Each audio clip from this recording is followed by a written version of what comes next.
Good afternoon ma'am. मेरे नी में काफ़ी दर्द था तो मैं ऑर्थोपेडिक डॉक्टर के पास गया था। तो उन्होंने मुझे चेक करके बताया कि आपके वज़न बढ़ने के कारण आपकी नी में काफ़ी दर्द हो रहा है। तो उन्होंने मुझे आपके पास रेफ़र किया। तो अभी मुझे समझ में नहीं आ रहा है कि ये नी पेन और वज़न बढ़ने का क्या संबंध है?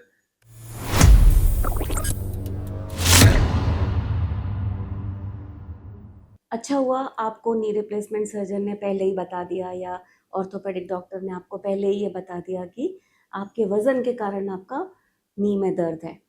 तो और ये दिमाग में आपके क्वेश्चन आना ये और भी अच्छी बात है। वज़न से क्या होता है, 3 तरीके के इफ़ेक्ट अपने बॉडी में आते हैं। पहला इफ़ेक्ट होता है मैकेनिकल इफ़ेक्ट, दूसरा इफ़ेक्ट है मेटाबॉलिक या इन्फ्लेमेटरी इफ़ेक्ट और तीसरा इफ़ेक्ट जो होता है वो लिपिड पाथवे इफ़ेक्ट। अब मैं आपको लेमैन लैंग्वेज में ये समझाऊँगी कि ये क्या होता है। मैकेनिकल इफेक्ट मतलब वजन ज्यादा। वजन ज्यादा जब घुटने हमारे बने हैं 60 किलो बॉडी वेट के लिए, और जब उससे ऊपर वजन हो जाता है तो वजन के चलते उस पर लोड आता है। लोड आने के चलते क्या होता है, जो घुटने में का जो एक कार्टिलेज होता है वो कार्टिलेज डायरेक्टली उसी से वजन से खराब होने लगता है और घसने लगता है। दूसरा वजन के चलते क्या होता है, जो हमारे घुटने की आसपास की मसल्स होती हैं, mainly hamstrings muscles, quadriceps muscles, उसके चलते वो भी खराब हो जाती हैं और हमें चलने में दिक्कत होती है।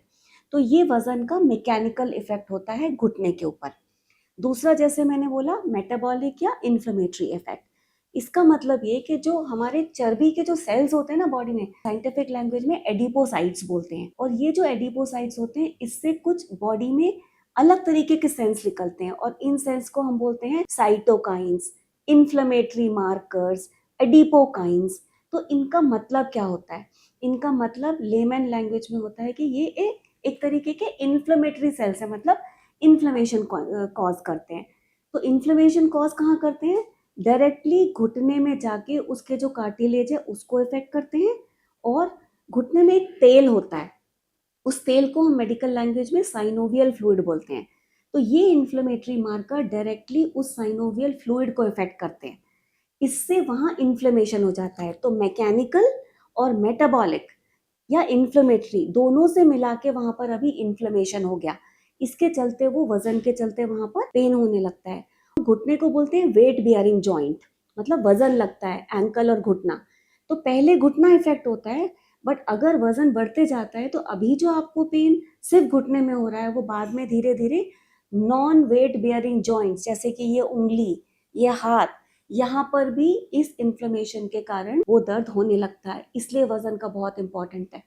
तीसरा एक बहुत इंपॉर्टेंट कारण होता है, अगर वेट ज़्यादा है या ओबेसिटी है तो ब्लड में लिपिड मतलब कोलेस्ट्रॉल की मात्रा बढ़ती है। और जब भी कोलेस्ट्रॉल की मात्रा बढ़ती है तो बॉडी में कुछ अलग तरीके की चीज़ें होती है जिसको हम बोलते हैं HSCRP, high sensitivity C reactive protein. तो ये तीसरा पाथवे होता है जिससे कि जॉइंट डायरेक्टली डैमेज होता है।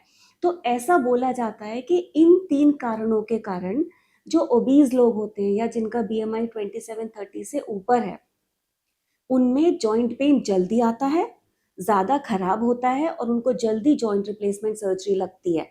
और साइंस ये कहता है कि 35 के अबव अगर BMI है तो 4.5% ज़्यादा रिस्क होती है ऑस्टियोआर्थराइटिस नी की, जो कि आपको है। इसके लिए आपके जॉइंट रिप्लेसमेंट सर्जन ने आपको मेरे पास भेजा है। और दूसरा डेटा ये कहता है कि अगर हमने 10% वेट को कम किया तो उससे 50% पेन में आराम बढ़ता है। तो ये कितनी बड़ी वैल्यू है कि अगर मैंने आपका 10% वेट कम कर दिया तो आपको 50% वेट में आराम ऐसे ही मिल जाएगा। और जो नी रिप्लेसमेंट सर्जरी हो सकता है आपको अगले 2 या 3 साल में लगनी वो आपको हो सकता है 5, 6, 8 साल ज़्यादा प्रोलॉन्ग हो जाए, या हो सकता है ना भी लगे।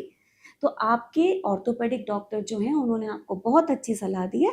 अब हम आपके वेट पे काम करेंगे, और जैसे जैसे हम आपके वेट पे काम करेंगे आप देखेंगे कि आपका घुटनों का पेन धीरे धीरे अपने आप ही कम होने लग गया। ठीक है, आपको समझ में आया मैंने क्या बोला? Yes, yes. Thank you. Thank you very much.